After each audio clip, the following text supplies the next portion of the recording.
Hello 12th class students. Today in this video we will continue our previous chapter, that is p block element, and in this video we will discuss about the physical and chemical properties of the p block element. So student, let's start. As we have discussed in previous video, and you know that the main members of the p block element are nitrogen, phosphorus, arsenic, antimony and bismuth. So in this video we will discuss about the physical and chemical properties of these elements. Now let's start with the physical properties, and in physical properties let's start with physical nature or physical state. Student, if we take the physical state, then we see that the nitrogen is in gaseous state at normal temperature, phosphorus is somehow semi-solid, or we can say waxy solid, it is just like wax which is not much solid, but arsenic, antimony and bismuth occurs in solid state in nature. So this is the physical state. Secondly, if we talk about the metallic character,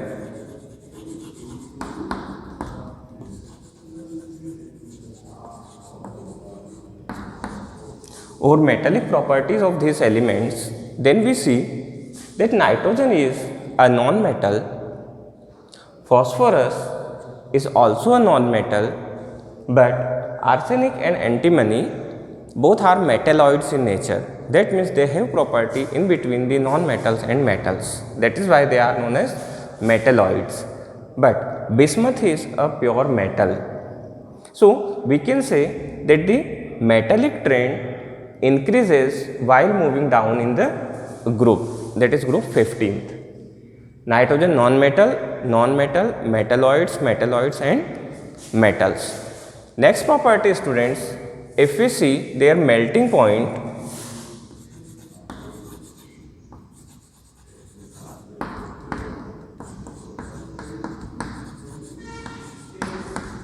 then in melting point there is no definite pattern is found. The melting point increases from nitrogen to arsenic, and then it decreases from antimony to bismuth. Let's see what is the reason why antimony and bismuth possess low melting point as compared to the phosphorus and arsenic. Students, when we move down in the group, then if we talk about the formation of the bonds, then we see nitrogen forms 3 bonds, phosphorus and arsenic can make 5 bonds, but again antimony and bismuth, due course of the inert pair effect, they again form 3 bonds. Due course of the presence of 3 bonds, the force of attraction in between their molecules is low. That is the reason why they shows low melting point as compared to the phosphorus and arsenic. Next property is electronegativity.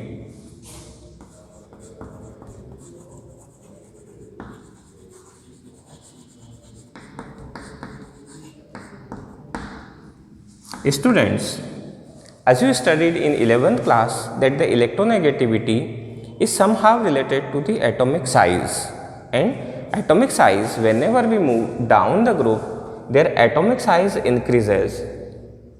The relation between atomic size and electronegativity is that smaller the size, higher the electronegativity.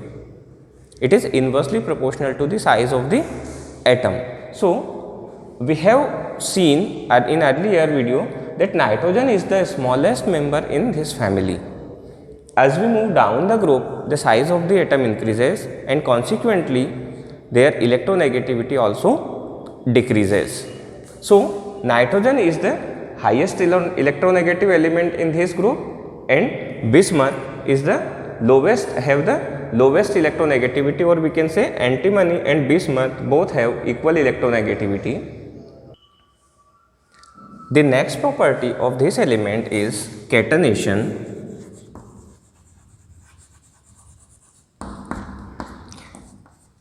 You have studied about the catenation, students. Catenation is the property of the element to form the long chain with its own atom.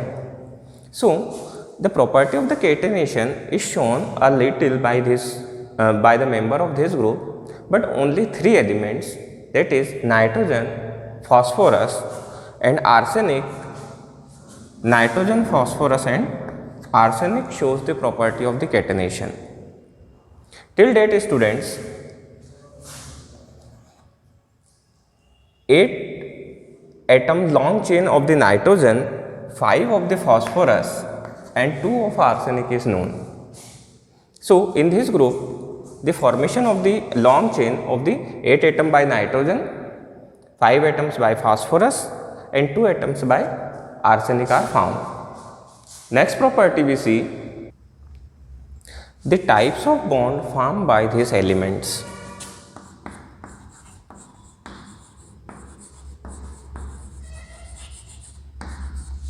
Students, the elements of 15th group, that is of nitrogen family, have higher ionization potential. Due course of the higher ionization potential, it is difficult to add or remove the electrons in them. Just because we cannot add or we cannot easily remove the electron from the atoms of this group, it is not possible to form the higher charged ions, and just because of this, they form the covalent compound and covalent bond and not form the ionic bond, because in order to form the ionic bond, we need high charged ions, and it is not possible easily to make the ions from these elements. Next is formation of hydrides.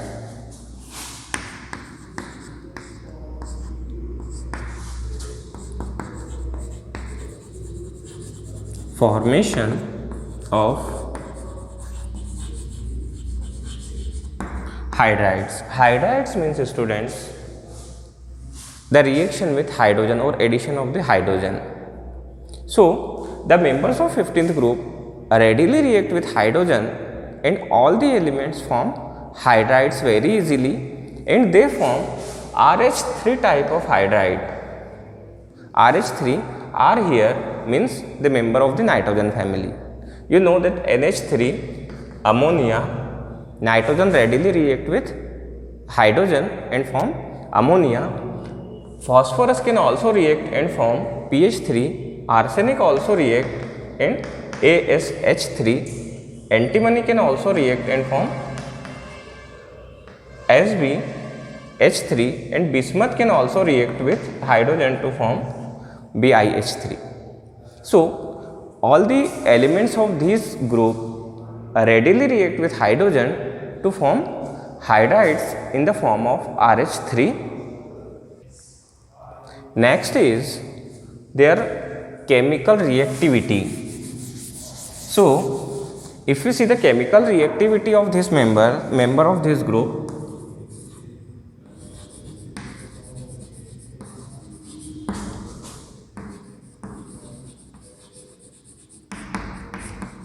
then we found that there is a variation is seen in the chemical reactivity of the member of this group.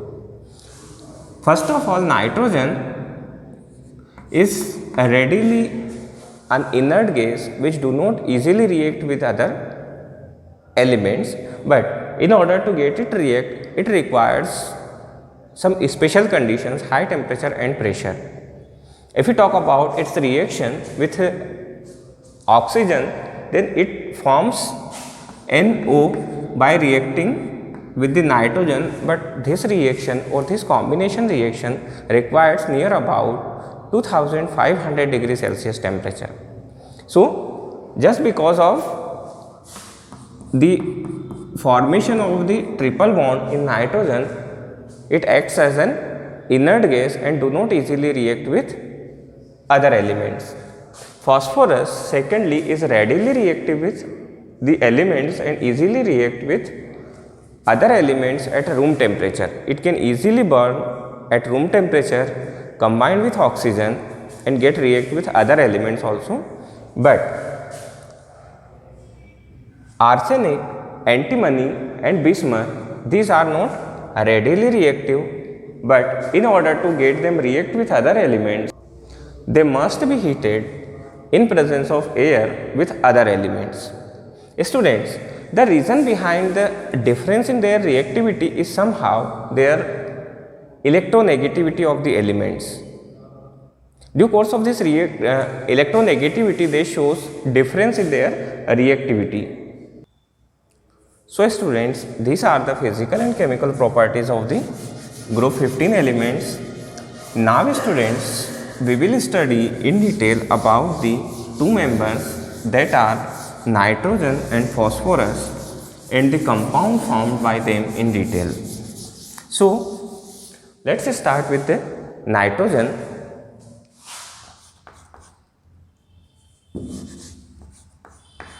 First of all, we see its a discovery. Then Rutherford in 1772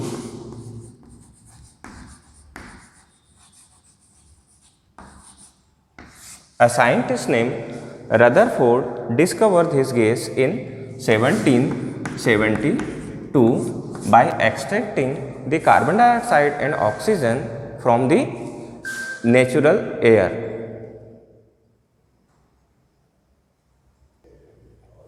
As we know students, that in our common air, the main constituent are nitrogen, oxygen and carbon dioxide, and rest of the other gases are in negligible percentage. So if we remove oxygen and carbon dioxide from the air, then nitrogen will left, and that is what done by the Rutherford in 1772, and he obtained the nitrogen gas in separate form. So let's see the preparation of the nitrogen. One of the method in order to prepare the nitrogen or get the pure nitrogen is the same as done by the Rutherford in 1772, that by removing the oxygen and carbon dioxide from our common air. And second thing are the chemical methods which are used in industries and in laboratories. So let's see which are the different methods used in laboratory in order to get pure nitrogen. Students, let's understand the preparation method of the nitrogen.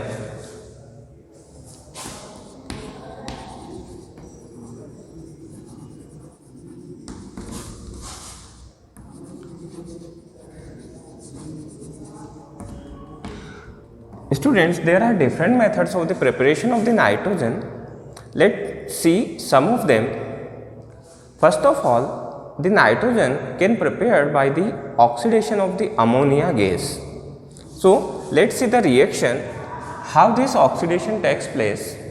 When ammonia NH3 reacts with calcium oxide, or whenever we pass the ammonia gas over the hot calcium oxide, then its oxidation takes place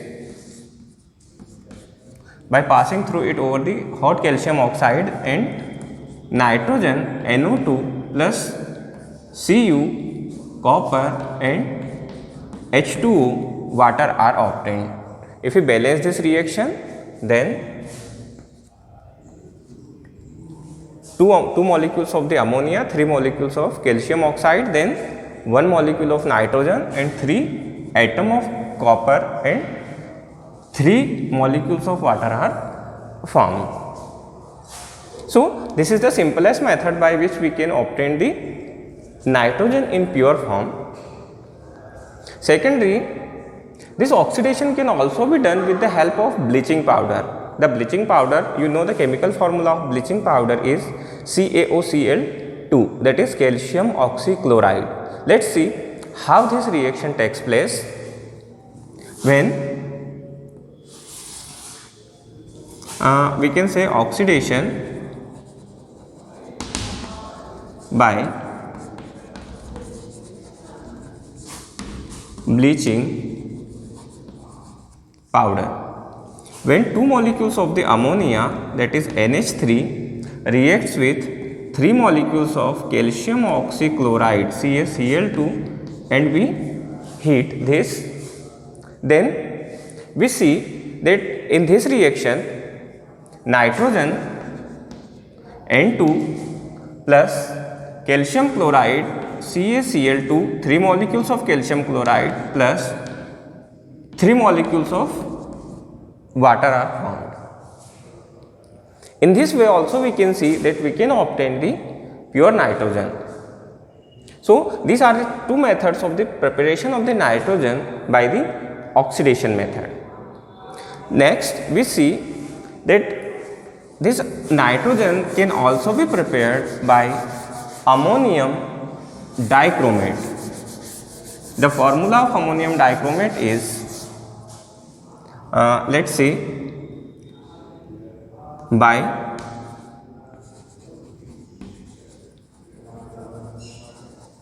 ammonium dichromate, and the chemical formula of ammonium dichromate is NH4 whole twice Cr2O7. This is our ammonium dichromate. So in ammonium dichromate, when we heat the ammonium dichromate, then Cr2O3 plus 4H2O plus N2 is formed. In this way also students, we can get the pure nitrogen. So the second preparation method is by ammonium dichromate. Third is the most important method of the preparation, which is used widely in laboratory. Let's understand how the nitrogen is prepared in laboratory. In laboratory, nitrogen is prepared by ammonium chloride and sodium nitrite by the combination or the reaction of ammonium chloride and sodium nitrite. Let's see how this reaction takes place. Actually, this reaction takes place in two steps. Let's see.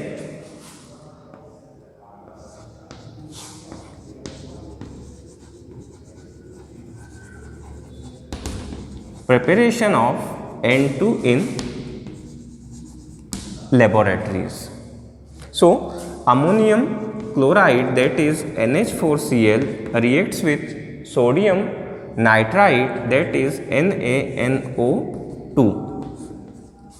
When this react together or we heat them together, this reaction requires heat, that is why it is endothermic reaction. Then ammonium nitrate, that is NH4NO2 plus NaCl are formed. This is the first step of the reaction. In second step, students, we need this ammonium nitrite. This ammonium nitrite, when heated, NH4NO2, when heated, then we obtain ammonia, that is nitrogen NO2 plus H2O. H2O, 2H2O, because 4 hydrogens are there and 2 oxygen. So in this way, students, we can also get the pure nitrogen in laboratory very easily. Next, the fourth preparation method is we can also obtain nitrogen by urea. You know the chemical formula of urea is NH2CO NH2.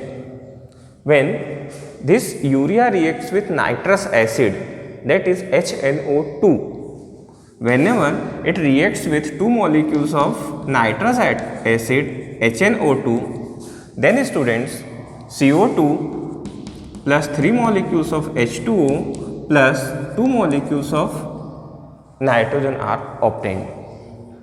So in this way, when urea get reacted with nitrous acid or we can say 2 molecules of nitrous acid, then we obtain carbon dioxide, 3 molecules of water and 2 molecules of nitrogen. So this method is done with the help of urea.